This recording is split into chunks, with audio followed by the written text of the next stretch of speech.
आज जम्मू कश्मीर कांग्रेस पार्टी की तरफ से डोनेशन फॉर देश जो है लॉन्च किया गया। यही डोनेशन हमारे महात्मा गांधी जी ने, फादर ऑफ द नेशन ने, कांग्रेस पार्टी के लिए 1920 में डोनेशन शुरू की थी, लॉन्च की थी। 28 दिसंबर को कांग्रेस पार्टी के 138 साल मुकम्मल होंगे। 138 साल मुकम्मल होने पे कांग्रेस पार्टी ने एक ऑनलाइन फंडिंग का प्रोसेस शुरू किया है जिसका नाम डोनेशन फॉर देश है। 138 रुपए से लेके 13,800 रुपए तक डोनेशन इसमें दे सकते हैं और ये ऑनलाइन ही, बिल्कुल इसको ऑनलाइन रिसिप्ट भी मिलती है। ये नगद फंडिंग कुछ नहीं है। और अगर उससे ज्यादा भी कोई देना चाहे, ये आपका कागज है, उससे ज्यादा भी कोई दे सके तो वो आप, उसका ऑप्शन है।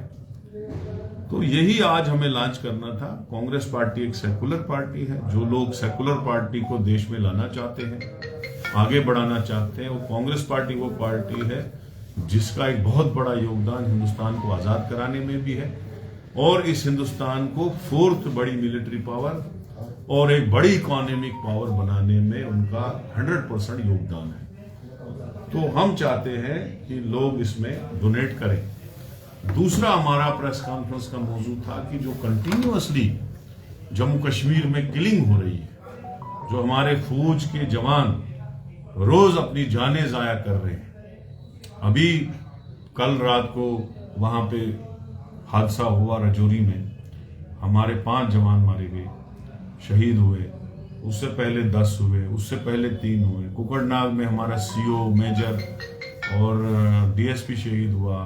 हमारा एसएचओ श्रीनगर में मारा गया। तो मैं ये कहना चाहता हूं बीजेपी को, इतनी ज्यादा हमारे फौज की हलाकतें कभी हुई नहीं थी और आप ढंढूरा पीटते हो पूरे हिंदुस्तान में हमने हालात ठीक किए। तो हम चाहते हैं कि सही मानों में यहाँ हालात ठीक हो जाए, यहाँ के लोग चैन सुकून की जिंदगी गुजारें और हमारे फौजी जवानों की जिंदगियां मजीद जाने से बच जाए। इसके लिए एक सही मानों में कंक्रीट स्टेप उठाने पड़ेंगे ताकि लोग अपनी जानों की हिफाजत, माली हिफाजत और फौज की हिफाजत हो जाए। और ये जो मिलिटेंसी का ये डंडोरा पीट रहे हैं पूरे हिंदुस्तान में, इलेक्शन रैलियों में, चैनलों पे, सोशल मीडिया पे, ये मैं कहता हूं बीजेपी को बंद करें। जब आप पूरा हालात सुधारने में कामयाब हो जाओगे तो तब ये डंडोरा पीटो। हमने तो इतनी फौजी जवानों की किलिंग कभी देखी नहीं। हम चाहते हैं कि एक कंक्रीट स्टेप उठाए ताकि यहाँ की जो किलिंग्स है जो इस वक्त हो रही है वो रुक जाए। क्या लगता है कि कश्मीर के भी आप जम्मू में शिफ्ट हो रही है मिलिटेंसी? देखो, मिलिटेंसी जम्मू कश्मीर में पिछले 34 साल से है, कभी कम कभी ज्यादा।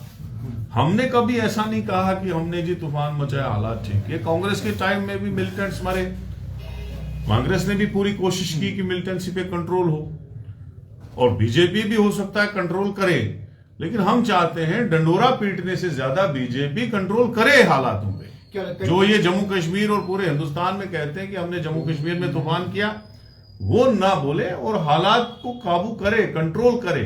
यहाँ पे मजीद जाने जाया ना हो, उसके लिए स्टेप्स उठाए। वानी साहब, आज भी केंद्र सरकार ये बात कहती है कि जम्मू कश्मीर से आतंकवाद का सफाया कर दिया गया, लेकिन पिछले कुछ दिनों से लगातार यहाँ पर अलग अलग जगहों पर एनकाउंटर जो है वो देखने को नजर है। अगर मिलिटेंसी का सफाया हुआ होता तो इतने फौजी हमारे इस दुनिया से रुखसत नहीं होते, इतने जवान हमारे शहीद हुए। ये कैसे हुए? फिर हम वही कहते हैं कि बीजेपी डंडोरा पीटने से ज्यादा ग्राउंड पे काम करे। हालात सही नहीं है, हालात बहुत खराब है जम्मू कश्मीर के, वही हम कहते हैं। कल जिस प्रकार से पुंछ राजौरी में एक घटनास्थल के पास से 8 लोगों को गिरफ्तार किया गया, उनमें से 3 लोगों के शव जो है वो पाए गए हैं। क्या लगता है इंक्वायरी होनी चाहिए इन सब चीजों को लेकर? अरे यार, मिलिटेंसी के मामले में कोई बोलेगा नहीं हो, वही तो मैं बोल रहा हूं आपको कि हालातों पे काबू पाओ, हालात ठीक करो, मिलिटेंसी पे काबू पाओ, मजीद जाने जाया होने से लोगों को बचाओ, यही तो हम कह रहे हैं।